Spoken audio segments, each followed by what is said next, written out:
अस्सलाम वालेकुम। आज की इस वीडियो में हम फिज़िक्स से एक इम्पॉर्टेंट टॉपिक इलेक्ट्रिक फ्लक्स के बारे में पढ़ेंगे। इलेक्ट्रिक फ्लक्स क्या होता है, उसको समझने से पहले हमें ये समझना चाहिए कि सिर्फ फ्लक्स क्या होता है। तो देखिए फ्लक्स क्या होता है। How much of something through a given area, किसी दिए गए एरिया में से किसी का पास कर जाना फ्लक्स कहलाता है। फॉर एग्ज़ाम्पल नंबर 1 में देखिए, ये आपके पास एक साउंड सिस्टम है। अब इसमें से साउंड वेव्स जनरेट होंगी और इसके सामने आपने एक एरिया यानी कोई भी शीट, कोई भी चीज़ प्लेस कर दी है। अब ऐसा होगा कि कुछ साउंड इसके ऊपर से निकल जाएंगी, कुछ साउंड इसके नीचे से, और कुछ साउंड इस शीट में से पास कर जाएंगी। तो जो साउंड इस शीट में से पास कर जाएंगी उन्हीं साउंड को आप कहेंगे कि यहाँ पर वो फ्लक्स है। फिर देख लें, how much of something through a given area, यहाँ पर यही फ्लक्स होगा कि किसी एरिया में से किसी चीज़ का पास कर जाना फ्लक्स है। एग्जाम्पल 2, एक जनरल एग्जाम्पल देखिए।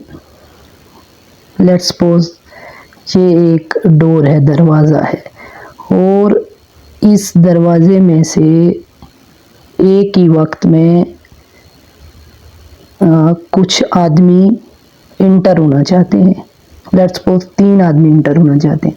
तो क्या ऐसा हो सकता है कि एक ही वक्त में इस दरवाजे में से 3 आदमी इंटर हो जाए? ऐसा नहीं हो सकता। बहुत हुए तो 2 आदमी इंटर हो जाएंगे, इसमें से 2 आदमी पास हो जाएंगे।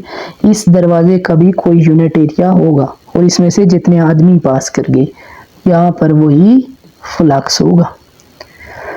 एग्जाम्पल नंबर 3 में देखिए, ये आपके पास एक पाइप है और आपने इस पाइप में कुछ पानी इंटर करना चाहा। ये पानी आपने इंटर किया। अब सारा पानी इस पाइप में इंटर नहीं हो सकता, जितनी इसका एरिया है उतना ही इंटर हो जाएगा। तो बाकी जो पानी है वो इस पाइप के ऊपर से और नीचे से गुजर जाएगा। जो पानी इस पाइप में से इंटर हो गया है यहाँ पर वही फ्लक्स है। How much of something through a given area, किसी गिवन एरिया में से किसी चीज़ का गुजर जाना फ्लक्स है। अब एग्जाम्पल नंबर 4 पे आ जाइए। एग्जाम्पल नंबर 4 में आपके पास एक मैग्नेट है। ये इसका नॉर्थ पोल है और ये इसका साउथ पोल है। और आपको मालूम है कि जो मैग्नेट्स की फील्ड की रिप्रेजेंटेशन है वो लाइंस की थ्रू की जाती है। तो ये जो लाइंस हैं इधर इमिट कर रही हैं। मैंने इन लाइंस के सामने एक छोटी सी शीट प्लेस कर दी है, यानी इस शीट का कोई यूनिट एरिया होगा। क्या ये सारी लाइन इसमें से पास कर जाएंगी? जी नहीं, इसमें से सिर्फ ये और ये लाइंस और ये लाइन पास कर जाएंगी। ये जो 2 लाइंस हैं और ये जो 2 लाइंस हैं इस शीट में से बाहर गुजर जाएंगी। तो इस शीट में से टोटल 2 लाइंस या 3 लाइन पास कर रही हैं। तो यहाँ फ्लक्स कितना है? 3 है। एक यूनिट एरिया में से जितनी मैग्नेटिक फील्ड की लाइन पास कर गई है वही फ्लक्स है, और इस फ्लक्स को यहाँ पर आप मैग्नेटिक फ्लक्स कहते हैं। तो फिर देखिए फ्लक्स क्या है। How much of something through a given area, किसी यूनिट एरिया में से किसी चीज़ का पास कर जाना फ्लक्स है। अब हम देखते हैं कि इलेक्ट्रिक फ्लक्स क्या होता है। अगर आप इन एग्जाम्पल्स को समझ चुके हैं तो फिर इलेक्ट्रिक फ्लक्स को समझना बहुत आसान हो गया है। जब आपने कहा कि एक मैग्नेट से जो लाइंस एक एरिया में से पास कर रही हैं तो वो फ्लक्स है। किसका फ्लक्स है? क्योंकि मैग्नेटिक फील्ड की बात हो रही है, मैग्नेट की बात हो रही है, तो इसे आप कहेंगे ये मैग्नेटिक फ्लक्स है। अगर आप इलेक्ट्रिक फ्लक्स की बात करेंगे तो आप इलेक्ट्रिक फील्ड की बात करेंगे, चार्ज की बात करेंगे। तो एग्जांपल देखें पहले, ये आपके पास एक चार्ज है तो इलेक्ट्रिक फील्ड होगी। जहाँ मैग्नेट हो वहाँ मैग्नेटिक फील्ड होती है, जहाँ चार्ज हो वह इलेक्ट्रिक फील्ड होती है। और इस चार्ज में से कुछ ऐसे लाइंस जा रही हैं, ये जो लाइंस हैं इस चार्ज में से आउट हो रही हैं ऐसे। अब मैं उठा के एक शीट इन चार्ज की लाइंस के सामने लगा दूंगा। ये जो चार्ज से लाइन निकल रही है, इन लाइंस को कहते हैं इलेक्ट्रिक फील्ड लाइन, या लाइंस ऑफ फोर्स भी कहते हैं और इलेक्ट्रिक फील्ड लाइंस भी कहते हैं। तो ये जो शीट मैंने सामने प्लेस की है, इसका कोई एरिया होगा और इस शीट में से 1 2 3 लाइंस पास कर रही हैं। सो यहाँ जो फ्लक्स होगा वो 3 है। यहाँ इलेक्ट्रिक फ्लक्स कितना है? 3 है।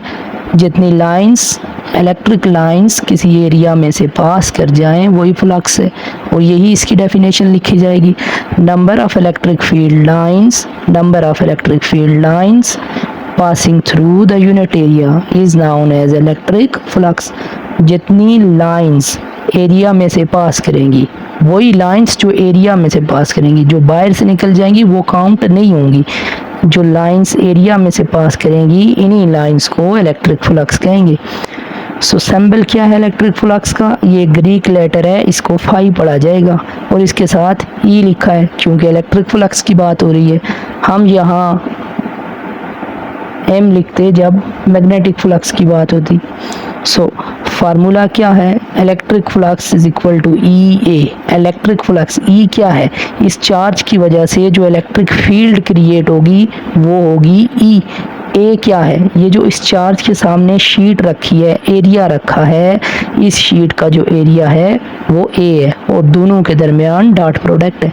सो आप इलेक्ट्रिक फ्लक्स को यूं भी डिफाइन कर सकते हैं, dot product of electric field E and area A is known as electric flux. So dot product है, और जब भी आप डॉट प्रोडक्ट को रिमूव करते हैं तो कॉस थीटा लिखते हैं। सो फाइनल फॉर्म है flux is equal to E A cos theta. यानी कि इलेक्ट्रिक फ्लक्स 3 चीज़ों पर डिपेंड करता है, इलेक्ट्रिक फील्ड ई पर, शीट के एरिया पर, और इस लाइन और इस शीट के दरमियान जो एंगल होगा उन पर। तो आपने देखा कि इलेक्ट्रिक फील्ड क्या है। नंबर ऑफ लाइंस जो किसी यूनिट एरिया में से पास करेंगी वो इलेक्ट्रिक फील्ड है। ये आपके पास एक शीट है, ये जो ट्रांसपेरेंट एरिया है इसका, इसमें से जो लाइंस पास करेंगी वो फ्लक्स है। ये मान लें 3 लाइंस आ रही हैं और ये सामने एरिया है, तीनों लाइंस इस एरिया में से पास कर जाएंगी, तीनों लाइन इस एरिया में से पास कर जाएंगी। तो यहाँ फ्लक्स कितना है? यहाँ फ्लक्स 3 है, क्योंकि सारी लाइंस पास कर रही। अगर मैं इस शीट को यूँ रोटेट कर दूँ, अब एरिया कम हो गया, अब इसमें से सिर्फ एक लाइन पास कर रही है, तो यहाँ फ्लक्स कितना हो गया? 1 हो गया। असल में यही कॉन्सेप्ट है इलेक्ट्रिक फील्ड का और इलेक्ट्रिक फ्लक्स का। तो ये जो वीडियो थी इसमें हमने सिर्फ इलेक्ट्रिक फ्लक्स और इलेक्ट्रिक फ्लक्स की डेफिनेशन और एग्जांपल्स और मैथमेटिकल फॉर्म देखी है।